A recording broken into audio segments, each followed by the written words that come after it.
Left-wing communism, an infantile disorder. Section.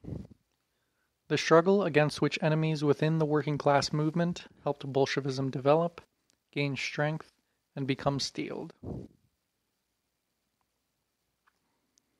First and foremost, the struggle against opportunism, which in 1914 definitely developed into social chauvinism, and definitely sided with the bourgeoisie against the proletariat. Naturally, this was Bolshevism's principal enemy within the working class movement. It still remains the principal enemy on an international scale. The Bolsheviks have been devoting the greatest attention to this enemy. This aspect of Bolshevik activities is now fairly well known abroad, too.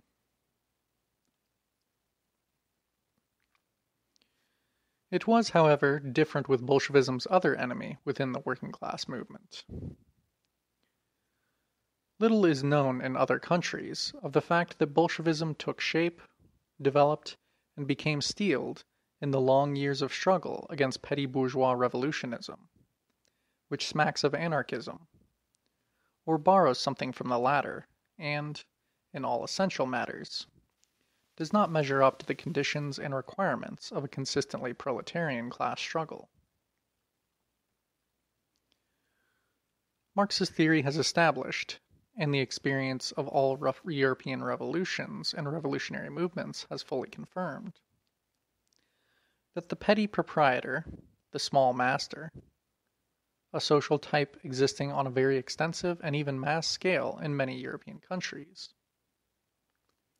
who, under capitalism, always suffers oppression and very frequently a most acute and rapid deterioration in his conditions of life, and even ruin, easily goes to revolutionary extremes, but is incapable of perseverance, organization, discipline, and steadfastness. A petty bourgeois driven to frenzy by the horrors of capitalism is a social phenomenon which, like anarchism, is characteristic of all capitalist countries. The instability of such revolutionism, its barrenness, and its tendency to turn rapidly into submission, apathy, phantasms, and even a frenzied infatuation with one bourgeois fad or another. All this is common knowledge. However, a theoretical or abstract recognition of these truths does not at all rid revolutionary parties of old errors, which always crop up at unexpected occasions, in somewhat new forms, in a hitherto unfamiliar garb or surroundings, in an unusual, or a more or less unusual, situation.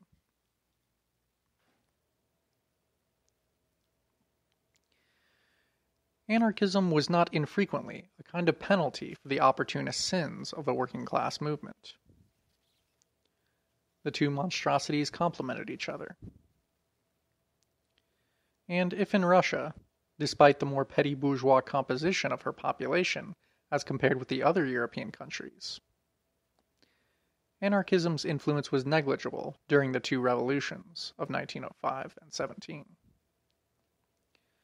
In the preparations for them, this should no doubt stand partly to the credit of Bolshevism, which has always waged a most ruthless and uncompromising struggle against opportunism.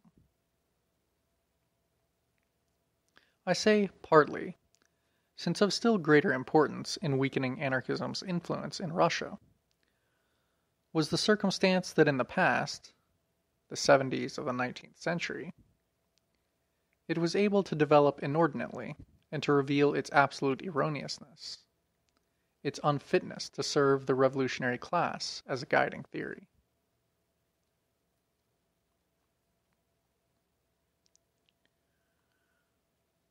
When it came into being in 1903, Bolshevism took over the tradition of a ruthless struggle against petty bourgeois, semi-anarchist, or dilettante anarchist, revolutionism. A tradition which had always existed in revolutionary social democracy and had become particularly strong in our country during the years 1900 to 03, when the foundations for a mass party of the revolutionary proletariat were being laid in Russia.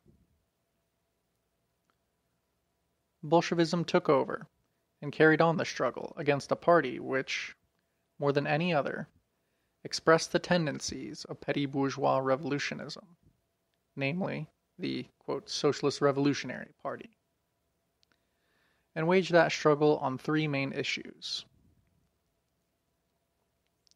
First, that party, which rejected Marxism, stubbornly refused, or it might be more correct to say, was unable, to understand the need for a strictly objective appraisal of the class forces and their alignment before taking any political action. Second, this party considered itself particularly revolutionary, or left, because of its recognition of individual terrorism, assassination, something that we Marxists emphatically rejected.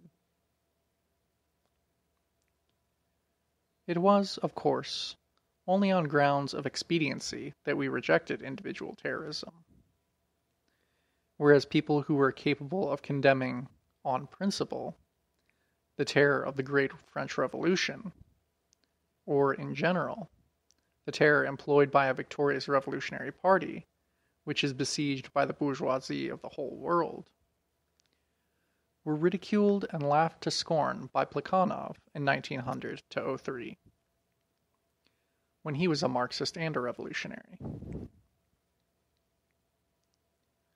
Third, the socialist revolutionaries thought it very, quote, left to sneer at the comparatively insignificant opportunist sins of the German Social Democratic Party, while they themselves imitated the extreme opportunists of that party, for example, on the agrarian question, or on the question of the dictatorship of the proletariat.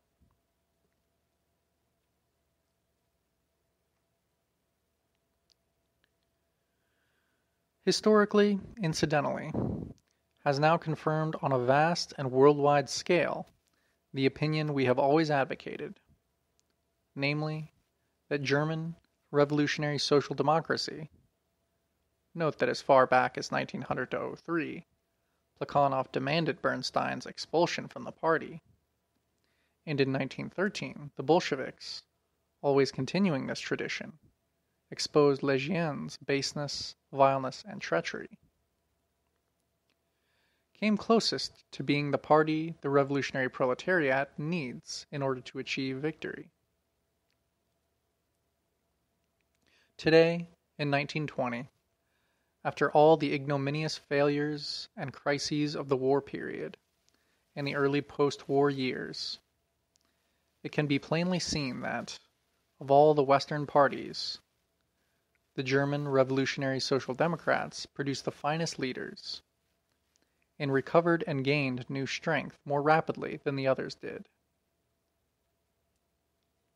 This may be seen in the instances both of the Spartacists and the left, proletarian wing of the independent Social Democratic Party of Germany, which is waging an incessant struggle against the opportunism and spinelessness of the Kautskys, Hilferdings, Ledebours, and Crispiens.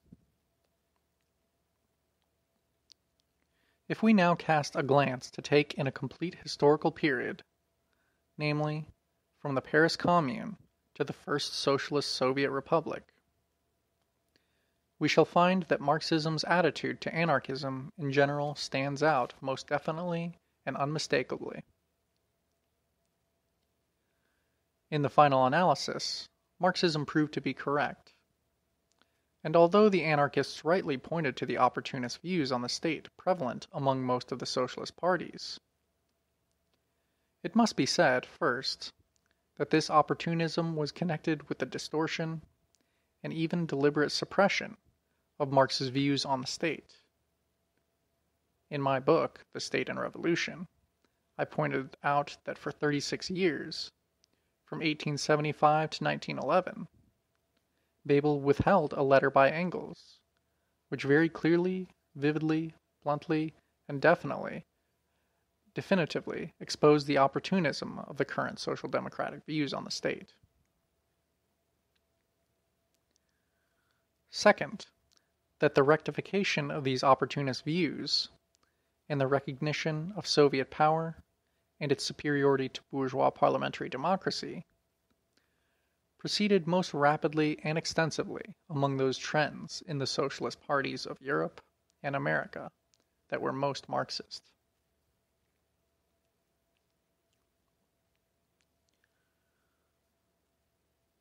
The struggle that Bolshevism waged against, quote, left deviations within its own party assumed particularly large proportions on two occasions.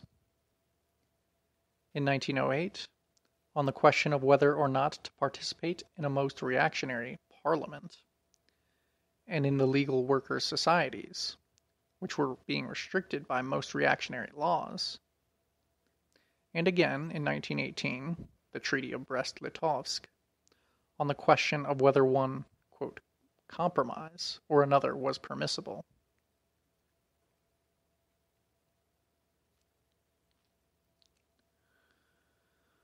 In 1908, the, quote, left Bolsheviks were expelled from our party for stubbornly refusing to understand the necessity of participating in a most reactionary, quote, parliament. The, quote, lefts among them, whom there were many splendid revolutionaries who subsequently were, and still are, commendable members of the Communist Party, based themselves particularly on the successful experience of the 1905 boycott. When, in August 1905, the Tsar proclaimed the convocation of a consultative parliament, the Bolsheviks called for its boycott, in the teeth of all the opposition parties and the Mensheviks, and the, quote, parliament was in fact swept away by the revolution of October 1905. The boycott proved correct at the time, not because non-participation in reactionary parliaments is correct in general, but because we accurately appraised the objective situation, which was leading to the rapid development of the mass strikes, first into a political strike, then into a revolutionary strike, and finally into an uprising. Moreover, the struggle centered at that time on the question of whether the convocation of the first representative assembly should be left to the Tsar, or an attempt should be made to wrest its convocation from the old regime. When there was not, and could not be, any certainty that the objective situation was of a similar kind, and when there was no certainty of a similar trend and the same rate of development, the boycott was no longer correct.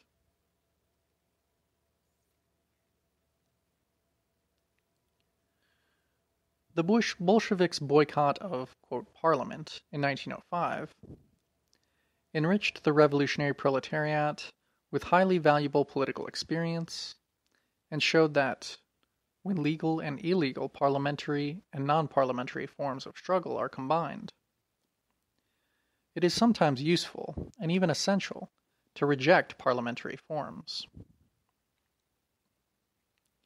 It would, however, be highly erroneous to apply this experience blindly, imitatively, and uncritically to other conditions and other situations. The Bolsheviks' boycott of the Duma in 1906 was a mistake, although a minor and easily remediable one. The boycott of the Duma in 1907, 1908, and subsequent years was a most serious error and difficult to remedy, because, on the one hand, a very rapid rise of the revolutionary tide and its conversion into an uprising was not to be expected, and, on the other hand, the entire historical situation attendant upon the renovation of the bourgeois monarchy called for legal and illegal activities being combined. Today, when we look back at this fully completed historical period, whose connection with subsequent periods has now become quite clear, it becomes most obvious that in 1908 to 14, the Bolsheviks could not have preserved, let alone strengthened and developed, the core of the revolutionary party of the proletariat, had they not upheld, in a most strenuous struggle, the viewpoint that it was obligatory to combine legal and illegal forms of struggle, and that it was obligatory to participate even in a most reactionary parliament, and in a number of other institutions hemmed in by reactionary laws, sick benefit societies, etc.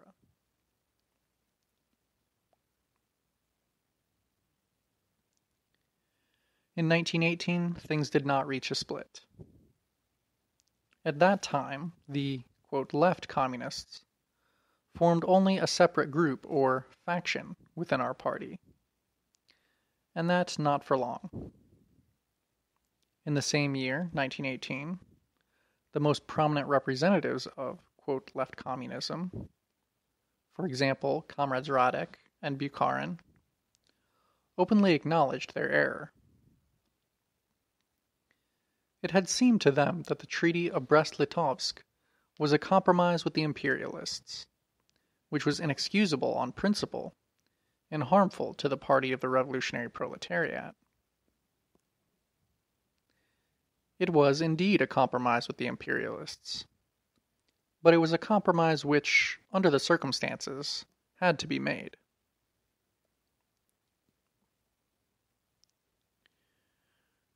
Today, when I hear our tactics in signing the Brest-Litovsk Treaty being attacked by the socialist revolutionaries, for instance, or when I hear Comrade Lansbury say, in a conversation with me, quote, "Our British trade union leaders say that if it was permissible for the Bolsheviks to compromise, it is permissible for them to compromise too," end quote, I usually reply by first of all giving a simple and popular example.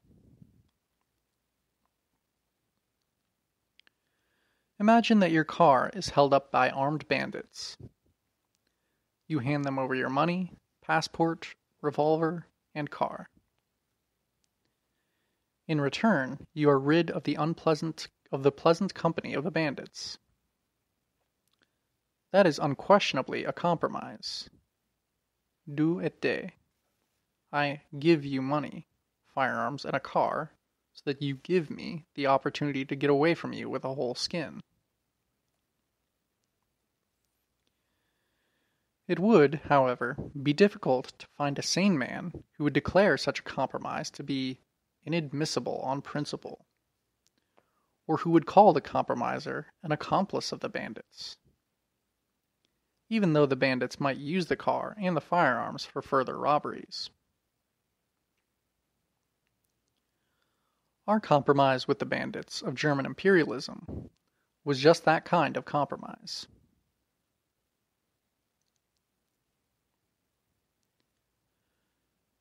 But when, in 1914 to 18, and then in 1918 to 20, the Mensheviks and socialist revolutionaries in Russia, the Scheidemanites, and to a large extent the Kautskyites, in Germany, Otto Bauer and Friedrich Adler, to say nothing of the Renners and Company, in Austria, the Renaudels and Longuets and Company in France, the Fabians, the Independents, and the Labourites in Britain, entered into compromises with the bandits of their own bourgeoisie, and sometimes of the, quote, allied bourgeoisie, and against the revolutionary proletariat of their own countries.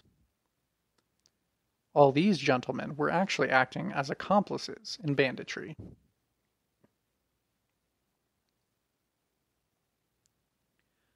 The conclusion is clear.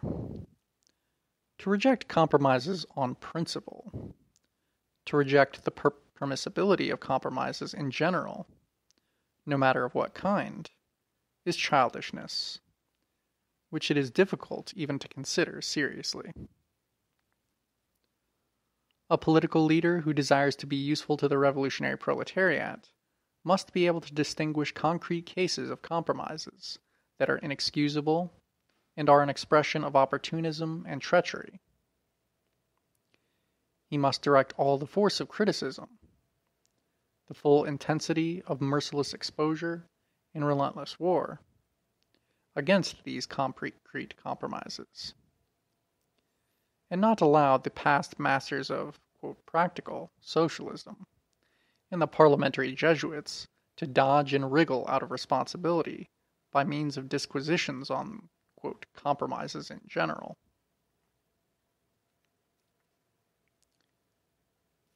It is in this way that the leaders of the British trade unions, as well as of the Fabian Society and the Independent Labour Party, dodge responsibility for the treachery they have perpetrated, for having made a compromise that is really tantamount to the worst kind of opportunism, treachery and betrayal.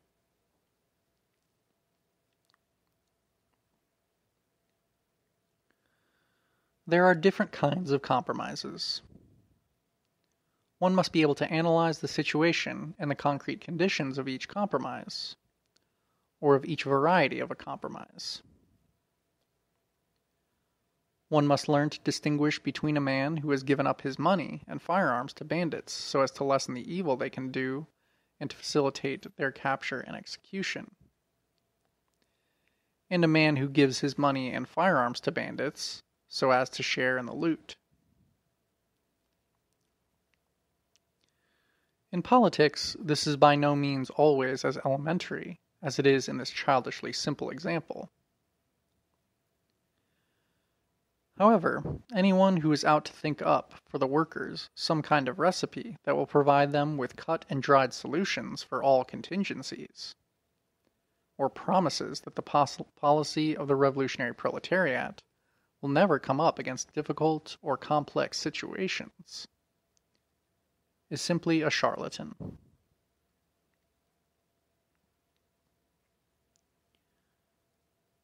To leave no room for misinterpretation, I shall attempt to outline, if only very briefly, several fundamental rules for the analysis of concrete compromises.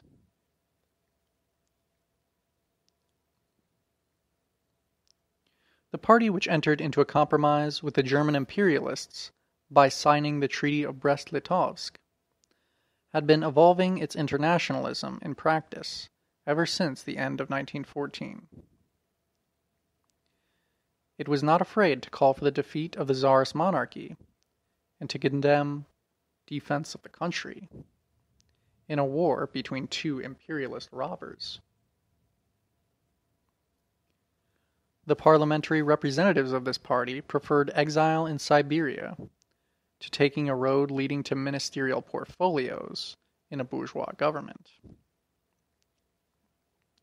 The revolution that overthrew Tsarism and established a democratic republic put this party to a new and tremendous test. It did not enter into any agreements with its, quote, own imperialists, but prepared and brought about their overthrow. When it had assumed political power, this party did not leave a vestige of either landed or capitalist ownership. After making public and repudiating the imperialist secret treaties, this party proposed peace to all nations, and yielded to the violence of the Brest-Litovsk robbers only after the Anglo-French imperialists had torpedoed the conclusion of a peace, and after the Bolsheviks had done everything humanly possible to hasten the revolution in Germany and other countries. The absolute correctness of this compromise, entered into by such a party in such a situation, is becoming ever clearer and more obvious with every day.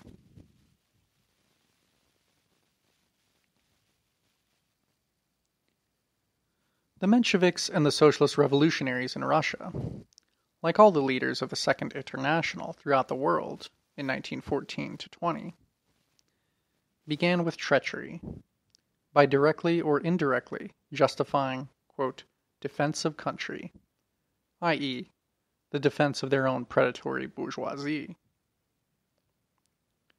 They continued their treachery by entering into a coalition with the bourgeoisie of their own country and fighting, together with their own bourgeoisie, against the revolutionary proletariat of their own country.